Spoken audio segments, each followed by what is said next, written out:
This is iCastNews.com, live and direct from the United Nations headquarters in New York City. And this is the Russia folder. Russia is getting ready for parliamentary elections. How democratic they'll be, how free and fair they'll be, is an open question.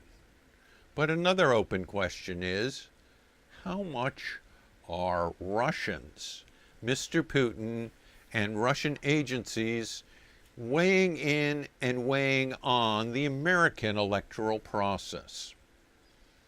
The Director of National Intelligence, James Clapper, has warned the Russians not to interfere with American democracy, not to interfere with elections. In discussions and debates, we hear the candidates talking about the values and the love or lack of love for Russian leader Vladimir Putin. Mr. Putin gets attention in the United States in part because he said that Donald Trump was a Yarky character. Yarky was translated as brilliant, but it's not brilliant unless you're describing paint that's day-glow color among the Crayolas and it stands out as brilliant. It's vivid, not brilliant. Now, some of the things that Mr. Trump has had to say are, maybe it's the kid in the crowd who says that the king is naked, and the native intelligence of Americans saying, why can't our relations with Russia be better? It's a damn good question. But we know that for the most part, Russians prefer Republicans to Democrats. Democrats, Harry Truman gave the Cold War and the cold shoulder in the late years of Stalin. Jack Kennedy created the Cuban Missile Crisis and humiliated Khrushchev with having to pull their missiles out of Cuba. Jimmy Carter boycotted the Olympics in 1980 and emphasized human rights. But for the most part, now, it's not so much that the Kremlin is pro-Trump. There's a long tradition of the Kremlin and people inside the Beltway, inside the Ring Road in Moscow, being anti-Hillary.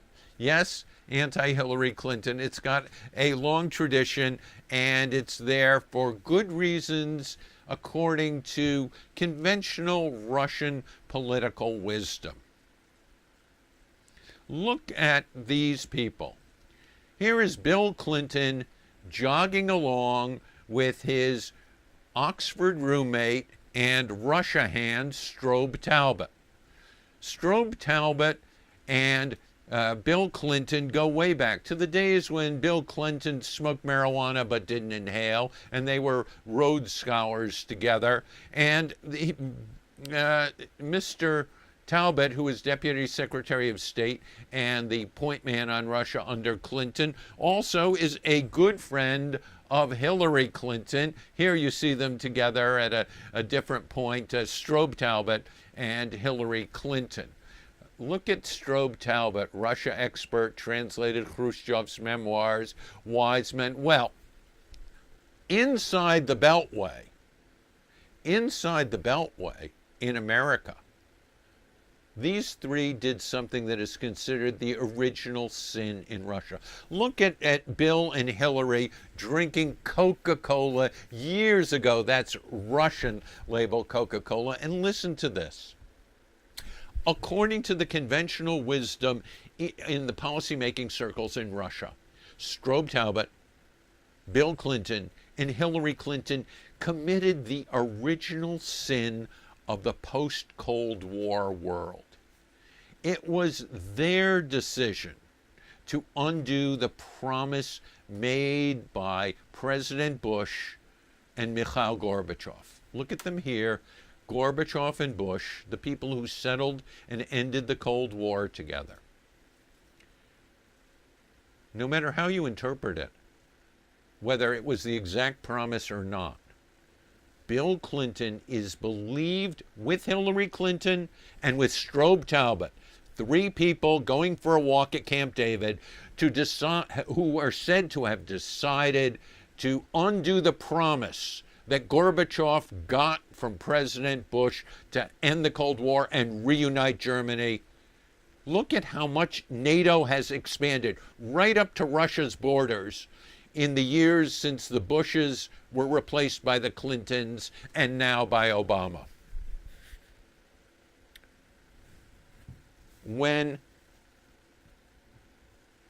the President of the United States, George H.W. Bush, and Mikhail Gorbachev were talking about reuniting Germany.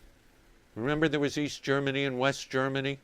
Look at, this is, reunited Germany is one of the great accomplishments of the end of the Cold War.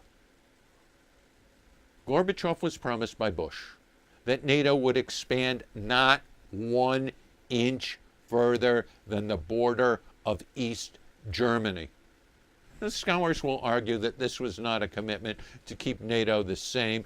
In the Russian way of looking at things, there was this promise, and that Bill and Hillary and Strobe violated this promise and threatened Russia by bringing enemy NATO right up to close to their country.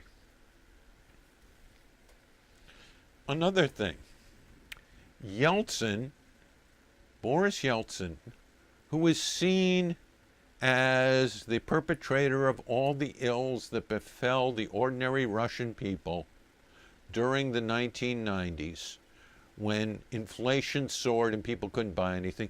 Look at him and Bill Clinton. Bill Clinton said, "I love this guy." They were said to be too close.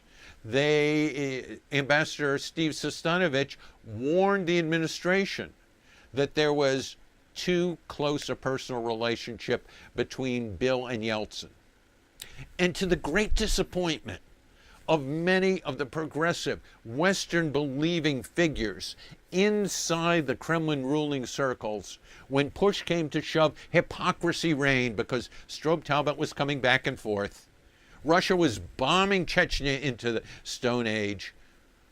But Clinton and his man Talbot weren't saying anything about this violation of human rights because they didn't want to upset an election coming for their good friend Boris Yeltsin. This kind of undercut notions of fair elections. Now, it gets more complicated. Mr. Talbot had a chief of staff named Victoria Nuland. Miss Nuland is now the point person promoted by Hillary Clinton as Secretary of State, who's been dealing with Ukraine. Ukraine was said to have been destabilized. Here you see Nuland in the setting of the American Embassy in Kiev. Look at the pictures of the protests in the Maidan Square in Kiev. This large, vast demonstration that unseated the Kremlin's man in Ukraine, Yanukovych, said to be engineered by, yes, Ukrainian protesters, but also backed by the money of George Soros and his activists, and encouraged by Victoria Nuland. Look at her here, giving out, not here, this is her speaking, this is her more explicit role, giving out cookies to the protesters, trying to unseat the elected president of Ukraine. And there are phone intercepts that show her virtually dictating who should be the prime minister in a new, more Western-oriented government. This was seen as interfering in elections, interfering in politics in Ukraine, which borders Russia. And, of course, this only reminded the Russians that when they had protests, this is massive protests in Russia in 2011, 2012, to protest the last elections to the Duma, which were slogans, get Putin out of here, dethrone Putin, end Putin, bring democracy. Who was supporting these protesters? Who was encouraging them when she was visiting as Secretary of State in Moscow? Hillary Clinton.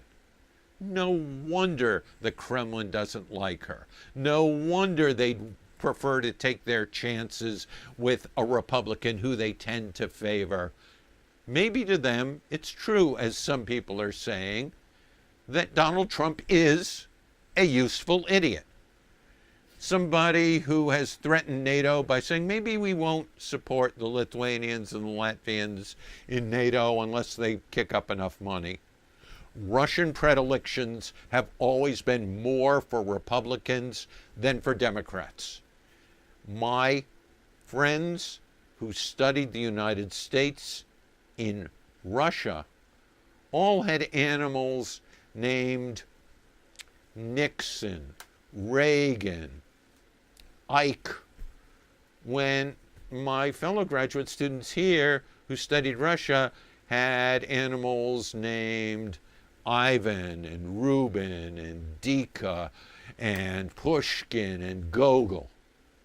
That says something. Ike, Reagan, Nixon. There's a preference for Republicans and a real distaste for Democrats, and especially for the Clintons, who were felt to have committed the original sin of the post-Cold War world: disloyalty, breaking their promises, threatening the motherland by expanding NATO right up to the doors, right up to the neighborhoods around Russia. It's not surprising that the Kremlin and Pootie-Poo, as the younger Bush called Mr. Putin, dislike Hillary. Whether they really want to interfere in American elections remains to be seen. But Russia has many things to say, and it's not all that Trump is brilliant or Hillary's terrible. They want to be a player on the world stage, and the world stage includes elections in the United States. For ICASTnews.com, live and direct from United Nations headquarters in New York City, for the Russia folder, до свидания. Я остаюсь Jonathan Sanders, ведущий Russian folder. I'm Jonathan Sanders, the anchor of the Russia folder.